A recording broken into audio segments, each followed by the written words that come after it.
Hello, this is Angie Yingst, and you're listening to Centered, grounded conversations about the metaphysical.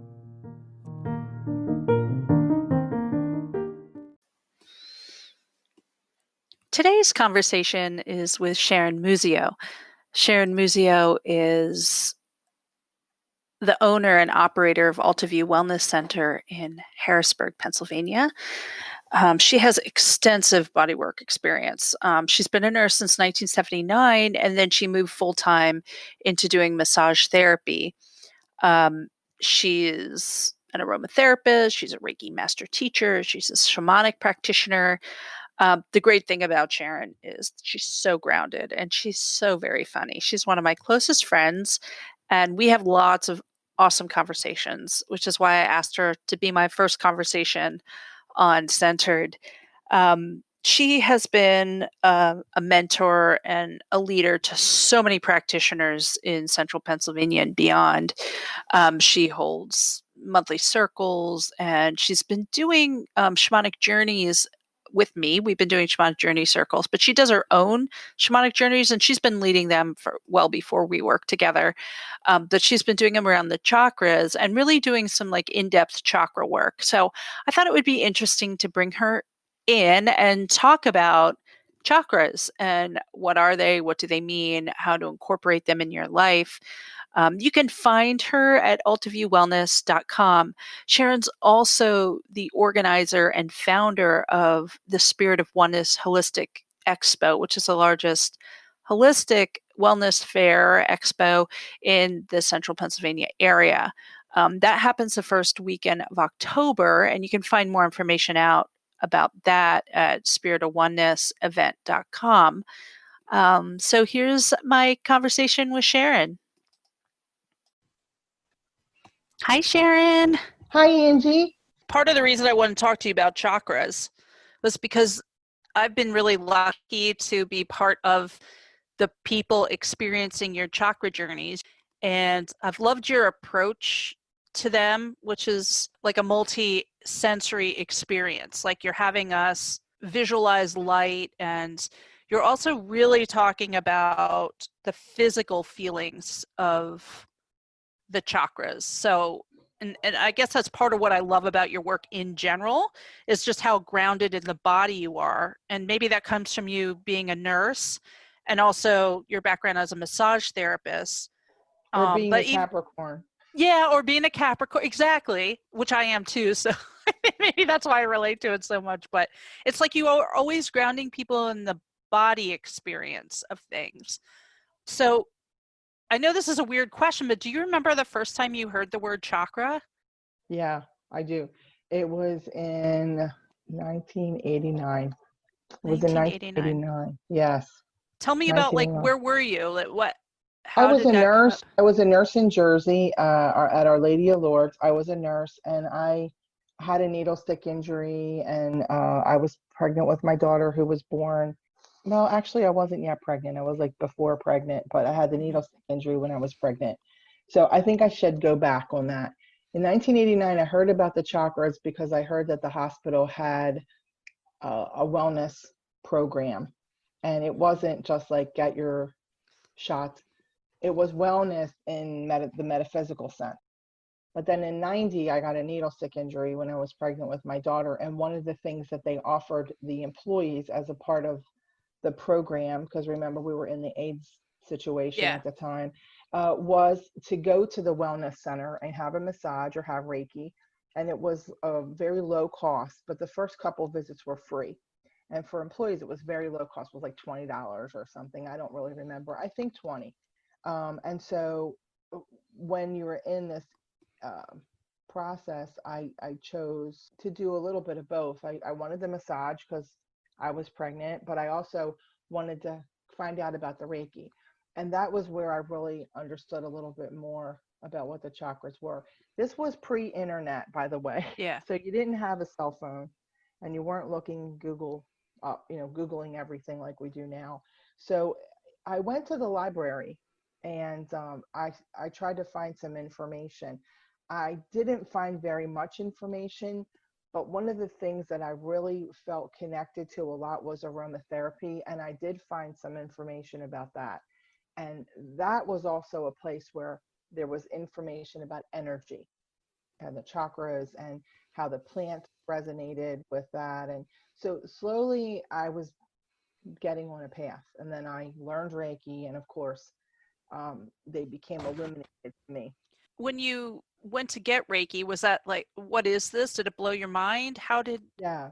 I was lucky that the person that offered Reiki, her name was Madeline. She was a very calm lady, and she would explain it as uh, kind of the way I explain it now. I think, we're a soul body in a physical body, and I'm working on the soul body, but that affects the physical body. And we're all part of a God seed of energy or the universal life force of energy. And so when we work on these to balance and harmonize, everything balances and harmonizes.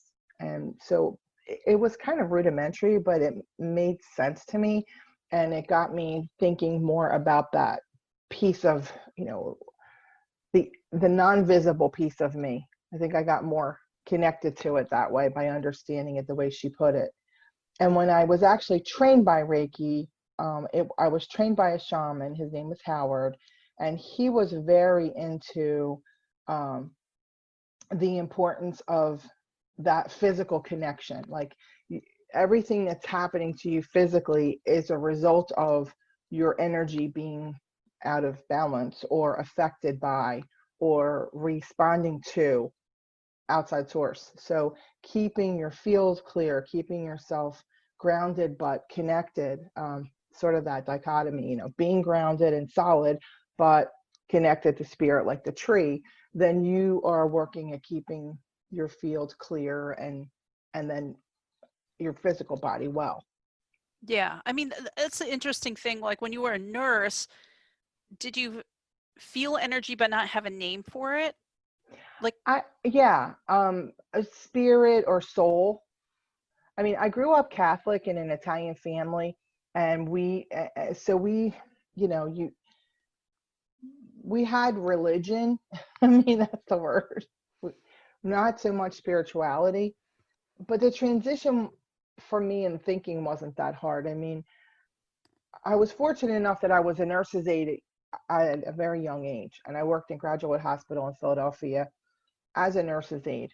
Old school nurses that had that very deep spiritual connection. Some women were Baptist or, a little bit Pentecostal, yeah, a little bit more animated Christian than I was raised. But they brought it home for me because there was almost a ceremony when a person would die that they were really honoring the soul.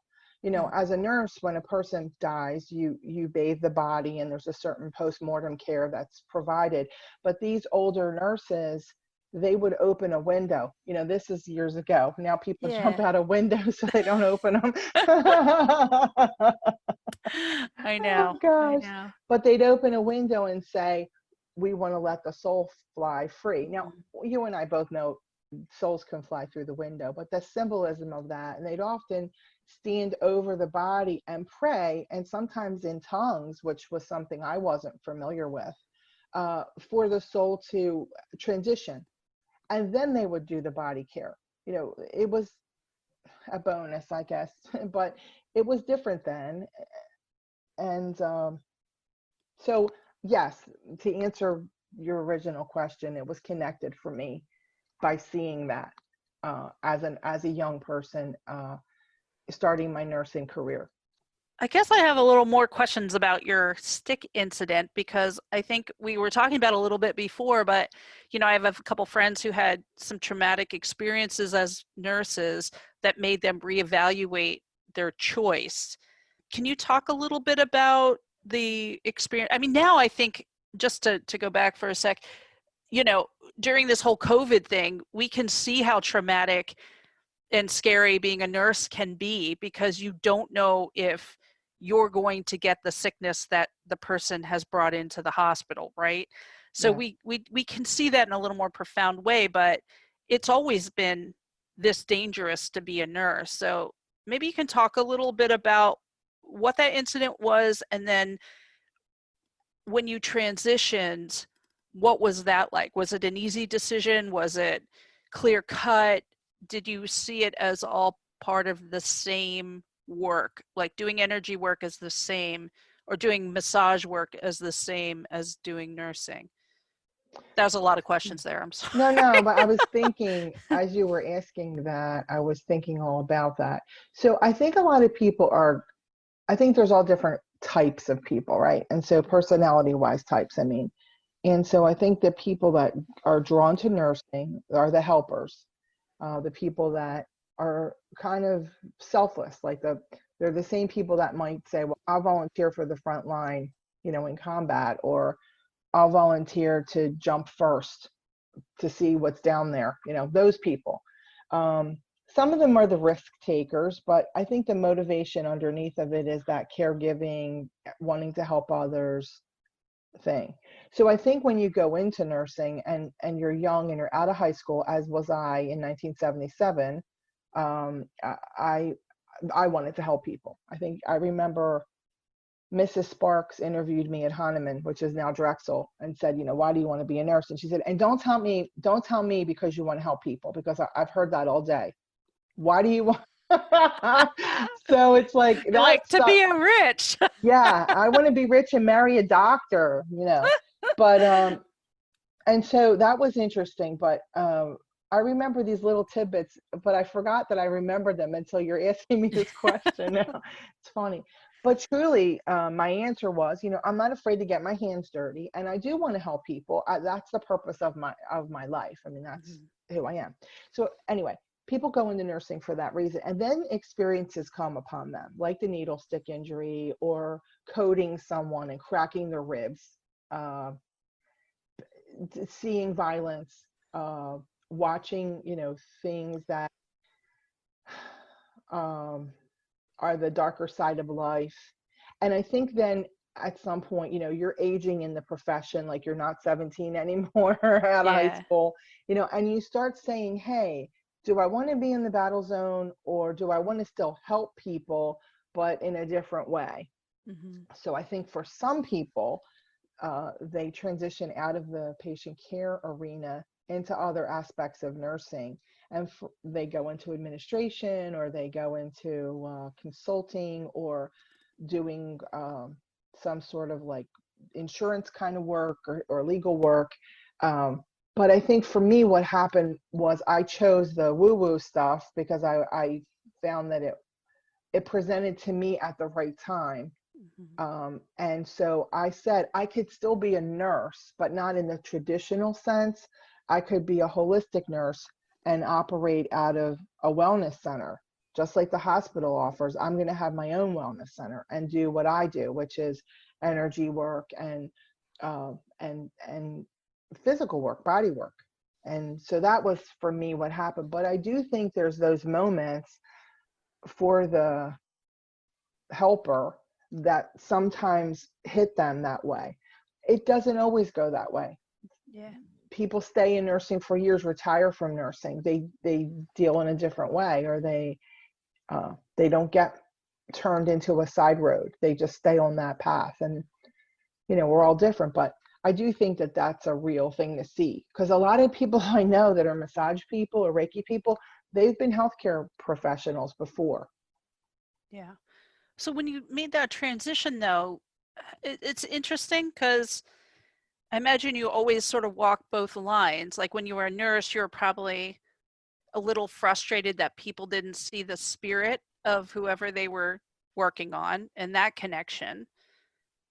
There was like the spiritual, mental, holistic view of people in nursing is sometimes missed when you look at allopathic medicine. And then you come to the other end where there are people in our community, in the metaphysical community and the new agey community, and I put that in quotes, or who just absolutely don't pay attention to anything medical. And they are basically saying,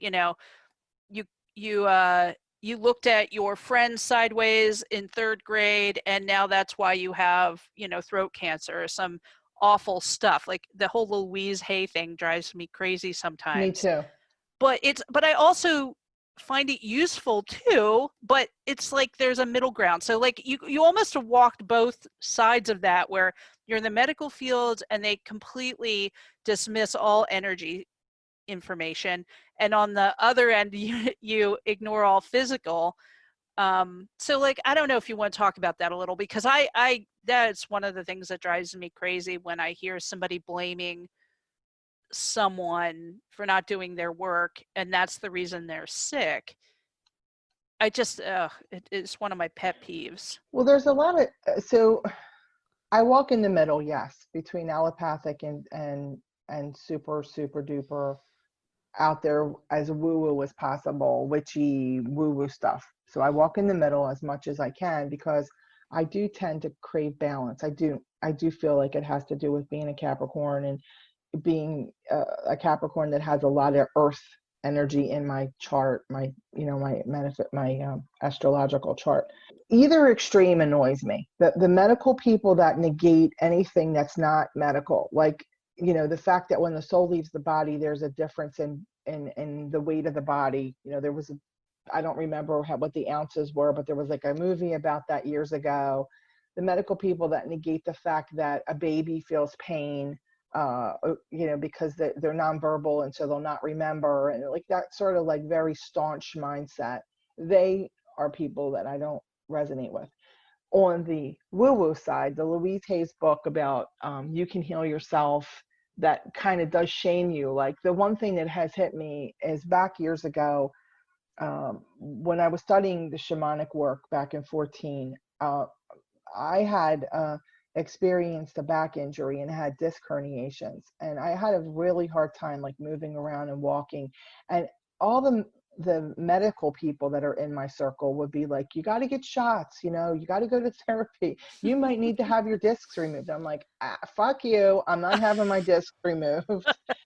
Back surgery's a bitch and I'm not doing it. I'll do therapy. And my poor wife, like, she was so patient. Well, I'll get you ice. Like, I'll do whatever you need. And I'm thinking, this is beyond fucking ice, okay? Yeah. But the medical people had that one way. And then the metaphysical people were like, well, you must be experiencing a lot of fears about money, because low back is money. And I'm thinking, what the hell? You're being really judgy, because like, I'm okay money-wise. My wife has a great job. We have benefits. My business is good. I hurt my back. Like, I have a back issue. And so there was like, I didn't know where to go with that. And I was actually gifted that You Can Heal Yourself book by Louise Hayes from a metaphysical person, because of my back issue. And like, down to the disc that was wrong, there was, affirmations to heal that. And I'll be frank with you, I did use woo-woo to help heal my back, and I did use medicine, and my woo-woo was to eat red beets, because it was my root. And I feel like that more red energy I brought in, the more color therapy I did for myself. I even have red panties that I wore. And of course, I did get steroid shots in my back. I feel like that put it all together for me. I went through a hell with that. But on a personal level, I also saw the ugly side of the metaphysical practitioner, because we can be very accusatory and we can shame people because they're not walking the path. Well, if you do Reiki every day, you're not going to experience that. Well, that is not true. If you do yoga every day, you're not going to be fat anymore. That's not true. I'm still fat and I do yoga. You know what I'm saying? So I know. It's craziness. And yes, that I hate to go on. That whole thing, the whole fat thing with the chakras is one of my pet peeves, because someone that I was working with said something like, you can always tell someone with a solar plexus imbalance because they have a big belly. And I was like, you know what? I have dealt with a lot of people with third eye imbalances, and they don't have fat foreheads. You know what I mean? That it just doesn't. It's so fucked up. So I was like, get really like protective about that, because you just don't know where that person is in their journey to be able to say, oh, well, you're clearly blocking. You don't know if they've been healing something in their belly, their sacral, their solar plexus. And, those are big areas for me that are where I hold weight. So maybe that's why I get a little defensive about it, but you don't know what part of their journey they're on. And to say that it's bad or good is really dismissing the fact that they're on the healing journey, period. You know what I Right. mean? Because, I had early cervical cancer after the birth of Zachary, and Yes. I went to see someone a couple months after that who said to me, well, I was asking, how is this cancer going to wrap up? I hadn't gotten it treated yet. I didn't know what stage it was. It was like stage 0, so it wasn't actually spread at all. It was just a few cells. But at the time, I didn't know, so I was asking about that. And the person said, well, part of the reason you have this is because you're not having enough sex. And I wasn't even 6 weeks postpartum. So I was like still very early. I And remember this, this. yeah. And then happened to say something like, your husband's going to start using pornography. And it went on this whole shaming thing about sex. And I didn't know what to, I mean, I immediately dismissed. I think I talked to you immediately about it, but it's one of those things that at least I was grounded in that, but it can do real damage to someone who doesn't know. Yeah. And then conversely, later, couple years later after that, I did discover I had some sexual trauma there that I was holding on to. So there was trauma that I was holding on to in that area. And can I say it caused cancer? No, but I definitely had an imbalance in the sacral for a very long time that, it's been an area of issue for me. Do you know what I'm saying? So I it's not do. like I want to dismiss it all, but on the other hand, I think we can do damage when we tell people things that aren't grounded in compassion and empathy for their experience. And that's the problem I have with the Louise Hay book. There's no nuance to those things. It just says, if you have itchy hands, it's because you feel guilty for stealing something or whatever. Yeah. And Yeah. it's just, I don't know. Well, it's something about endometriosis in there, which I was diagnosed with as a young woman, about not being in touch with your sexuality, or not being congruent with it or aligned with it or something weird like that.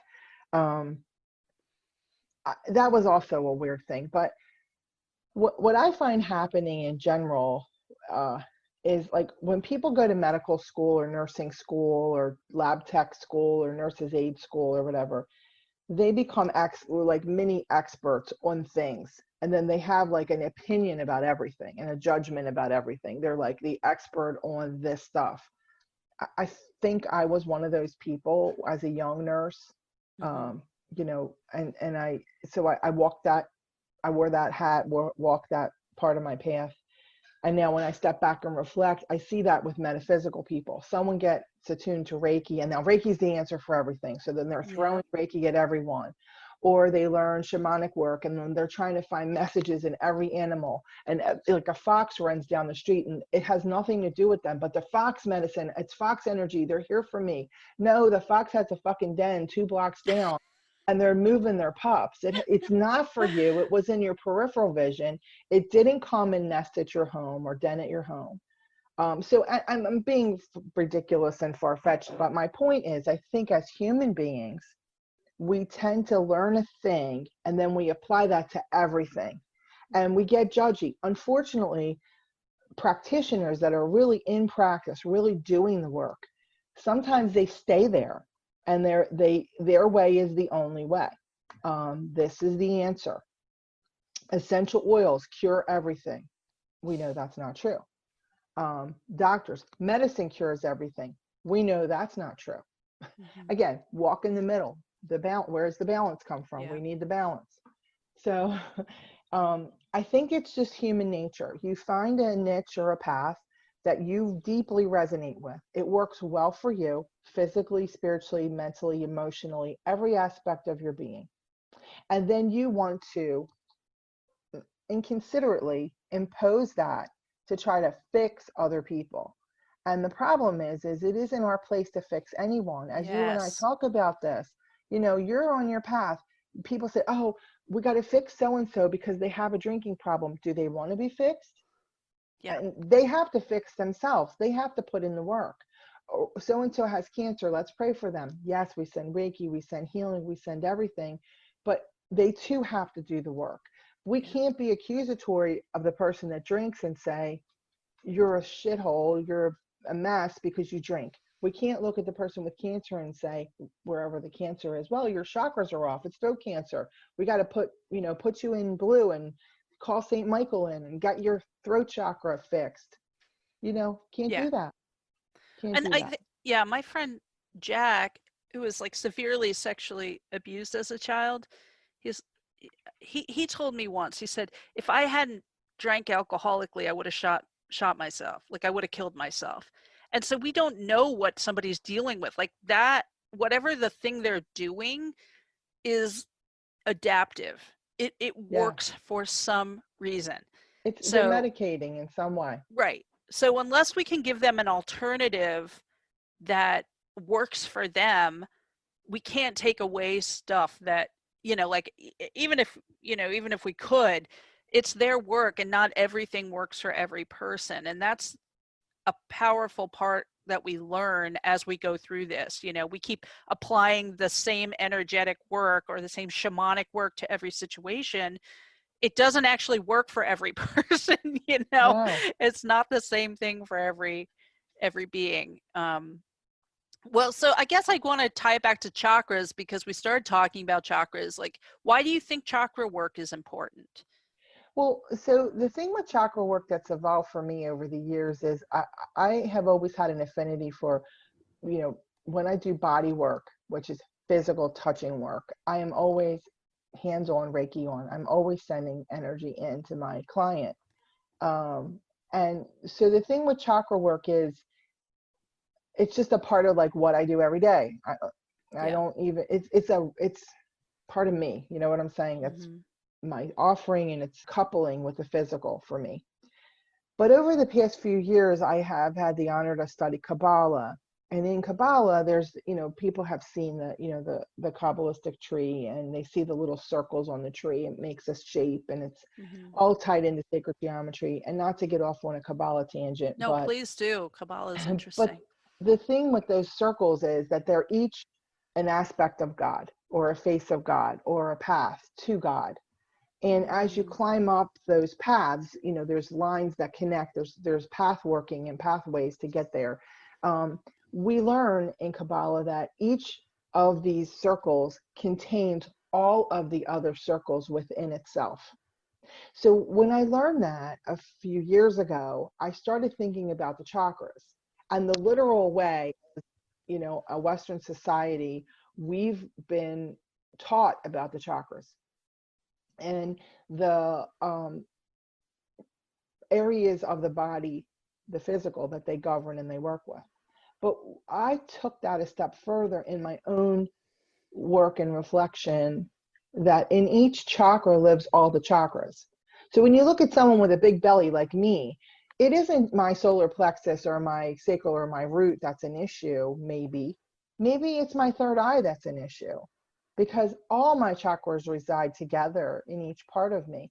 Yes, predominantly it's the chakra that we know, but within it are all the influences of the others that make us a complete whole, just like the tree, the Kabbalah tree.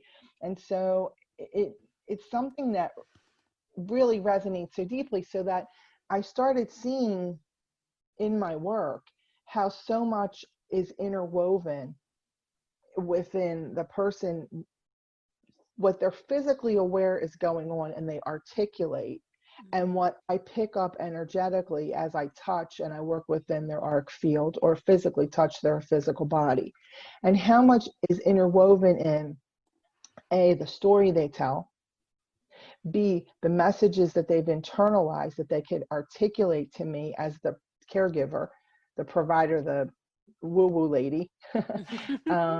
And so there's so much involved, and it isn't a singular chakra that's spinning counterclockwise. It's not that easy to look at that anymore for me. There's a complexity to energy work now for me. And so I think the chakras are everything. I think they're our five senses. I think they are our essence. I think they're our soul. But I think that they're because we are human, wearing the meat suit we wear, They're aligned on our physical body along our midline, and they're aligned to correspond majorly to those areas, but minorly and interwovenly to everything about us. Mm-hmm. Yeah, and so I mean that's an interesting point, because that means that working on one works on all. Yes. Which is very freeing. Yes. You know, one of the things I find in my practice is a lot of people come in, and I do ask, do you know about the chakras? Because I'll start using the word chakra like normal people use Yeah, the like word hello. Jello. Do you know I Jello? yeah, I know Jello. I forget that not everybody's in my lexicon in my community. So Hmm. I'll talk about shamanic stuff and energetic stuff and chakras and blah, blah, blah. And then I just see this blank look, and, or somebody will say, I know just a little, I know that I'm probably way imbalanced. And then I start checking their chakras and working on their energy field, and they're completely balanced. Um, and it's because I know they're taking care of themselves. Like they actually are moving every day. They might sit in meditation. They feed their body good things. They have dealt with their trauma. Like they actually feel really good and balanced. And that's the part I think we kind of miss, is we act like if you can only balance them if you know about them. And you can only really be healthy and okay if you're totally aware of everything in the metaphysical community, which I just think is wrong. You know, like taking care of yourself is the best chakra balancer. Having sex is a good chakra balancer. There's a lot Yes. of things that balance your chakras that people don't think about. Doing yoga, for example, it doesn't have any correspondence with what your body looks like or how much you know. It has a correspondence with the physical, and that's, I guess, kind of where I started, which was asking you like about the physical body and your connection to it. So um, I don't know if I have a question there. I think I notice myself as an energy worker, you know, telling people, no, you're great, you're doing wonderfully, you don't have to know what I know. That's the whole point. That's why I do what I do and you do what you do, is because you come to see me and I help do those little tweaks and point you in the right direction. But I study so you don't have to study all these things all. Right. I say to people, you don't have to know what medicine or why the doctor prescribes that medicine for you, but when he prescribes it, you'll just take it. Yeah. Well, you don't need to understand how I figure out what works here. You Mm-hmm. just need to follow it if it resonates for you. You Yeah. have a choice in this. You may not have a choice with that blood pressure pill, but you have a choice in this. But again, it isn't like, I think that the most important thing that you just said is that empowerment that you share with the client to say, hey, you're not as bad as you thought you were. I don't know why you thought you were that bad, but I can tell you that I've tapped in and I've felt and saw, and you're actually doing pretty good. You know, let's talk about this, because a lot of times people want to keep you in a place where you feel unwell so that you keep coming back to them to feel well. And that's Yeah. not what we do, obviously. And anyone that operates from a place of integrity wouldn't do that. But I've heard of that. I've heard of people like readers and people that do energy healing work, and that kind of do that. So, you know, I love what you said about, hey, you're not that bad. Like, and let me say what I worked on, what I tweaked, and this works great. And I think if you continue on the path of what you're doing, you're going to continue to do really well. I love that. I mean, that's what people need to hear more of. Yeah. I mean, one of the things I really like about working with the chakras is that this idea of energy centers in the body is not specific to Indian medicine. You know, if that's where chakra, the word is Sanskrit and it comes from the Yeah. chakras. It's in nearly every culture has this idea of energy centers, and some of them are 12 chakras, you know, 12 energy centers. Some are 7, some are 5, but you know, from some Native American medicine to Chinese medicine to Indian medicine to Scandinavian medicine, there are all ideas that there's energy centers in the body, and there is a mind body spirit connection there. Hmm. That the physical is affected by the energetic. And that's what I, you know, when I work with chakras, I always think that if it's in all these cultures around the world, independently discovered, there must be some truth to it, you know? Yeah, I do. I really do. And I think, people that don't know anything about chakras, they're missing a whole aspect of themselves. But it's interesting when something turns on for them, when they hear something and somehow they make their way to us being all of us Yeah. collectively that do the work. They'll say, you know, so many things like, I've always had this kind of just knowing. I don't know how I know, but I know. Or sometimes when I dream, then the thing comes true. Or I just had this gut feeling about such and such, and I knew not to do it. And then, I did it anyway. And then this thing played out. And it's like, yeah, because, you're a soul body in a meat suit, and you were always a soul body in a meat suit. Yeah. You are hearing, listen to what you're saying, listen to what you're telling me. You have been going through this forever and ever because you came in that way. You now, as you talk and we talk about it and you think about it, you realize you're a soul body in a meat suit. Yeah. That's I put that up today on Instagram about that because it is so true. And we like you said, you forget it, and then it comes back and you remember and you're like, oh yeah, I am. Wow. It's just, It is but cool. And like everybody is. yeah, and when people are like in your meditations, they've never done meditation before. I closed my eyes and when you were talking, I was seeing blue. And then you're like, yeah, that's the color of the third eye. You're opening your your visual Mhm. center. And they're, oh, I didn't know that. Or I saw a Exactly. big eye when I closed my eye and then it blinked open. You're like, yeah, your third eye just opened.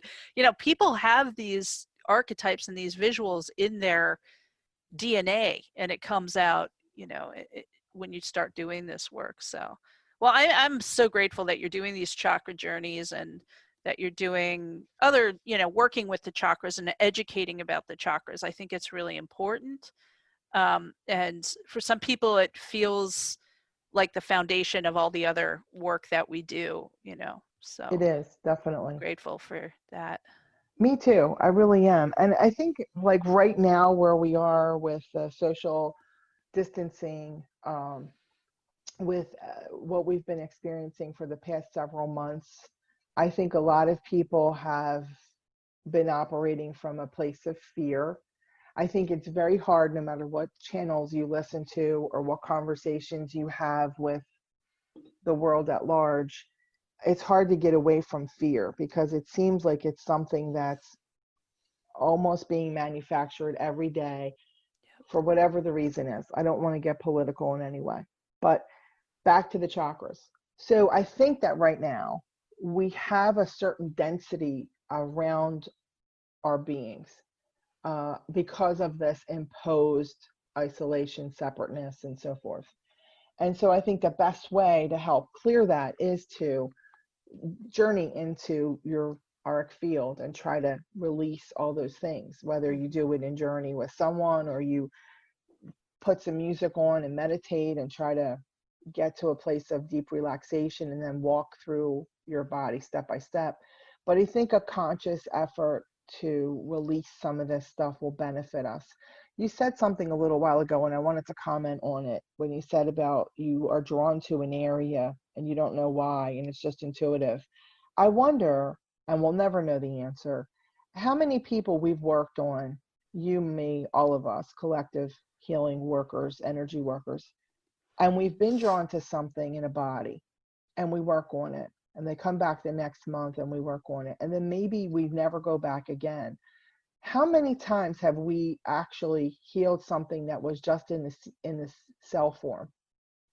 How many incidents have occurred that we have been drawn to a specific part of a person's physical body that was just the blossoming of something yucky, and it never manifests because of the energy work? We can't quantify it because we No. don't work from a place of testing and having journal articles published and double blind studies. So we don't have those answers, which also lends to us being a less credible form of healthcare because we Right. can't prove a lot of stuff. It's just based almost like a faith-based thing, if you want to call those words. Um, But yes, to me, arc field balancing, chakra balancing is what everything is. So Mhm. I think we just need to, kind of look at that as people. What can we do for ourselves, and how do we keep ourselves operating from the best place we can?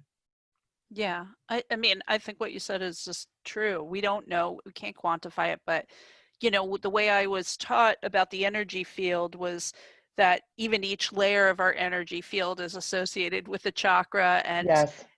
that those things that come in our energy field, words, spoken barbs, all that kind of stuff that ends up becoming thought form, which this is going to get really sounding woo woo, but it will permeate the energy field, and we'll continue to think about it and give it power, and then it gets closer and closer to the energy, to the physical body, and then it permeates the physical body. Yes. So like that's why I think energy healing is so important, is because we're working on it before it gets to the body, right? And Yeah. once it's a physical thing, then you do need a doctor.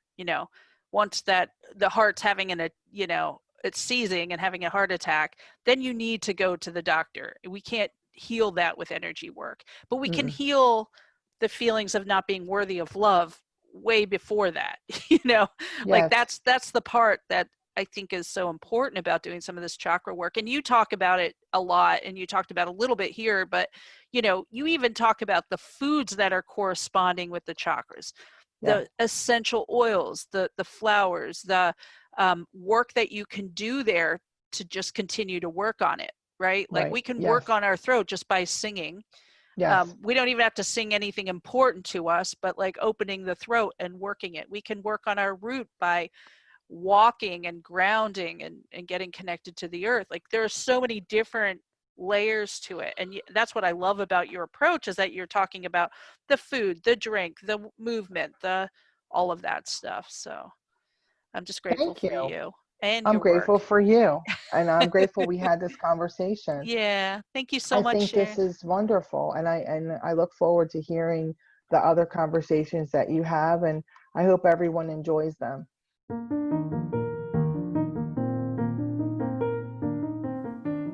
Thanks for listening to Centered with me, Angie Yingst. If you'd like to send me a question or comment about this show or any shows, you can send them to Angie at themoonandstone.com.